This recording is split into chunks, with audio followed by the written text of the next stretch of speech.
পাচ্ছি মুজাদ্দেদ জামান আলা হযরত আলা হুজুর পীর কেবলা রাহমাতুল্লাহ আলাইহির আওলাদ রাসূলের খানদান হলো পীর আবু বকর সিদ্দিকী। আর সেই রাসূলের খানদান ফুরফুরা শরীফের জমিনে দুটো নক্ষত্র যদি প্রতিবাদ করতে হয় সালাউদ্দিন আইয়ুবের মতো আর ইমামে হাসানের মতো অন্যায়ের কাছে মাথা নত করে নিতে। ইমামে হাসান যে ইমামে হোসেন রাসূলুল্লাহ এক তারিখে ইমামে হাসানকে বললেন, না ভাই তোমার উপরে যদি জুলুম অন্যায় অত্যাচার হয় তুমি কি করবে? ইমামে হাসান বলেছিলেন, না ভাই মাফ করে দেব। দ্বিতীয়বার যদি অন্যায় করে তুমি কি করবে? না ভাই মাফ করে দেব। তৃতীয়বার যদি অন্যায় করে ইমামে হাসান তুমি কি করবে? না ভাই মাফ করে দেব।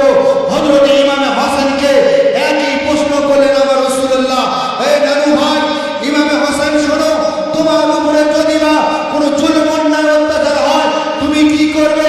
না মাফ করে দেব। দ্বিতীয়বার যদি অন্যায় হয় তুমি কি করবে? না মাফ করে দেব।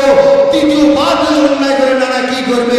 ওই সময় ইমামে হাসান বললেন, না ভাই উলঙ্গ তলোয়ার দিয়ে ওই জুলুমের মাথা গর্দান জুদা করে দেবো। জোরে বলে, আরো জোরে বলে।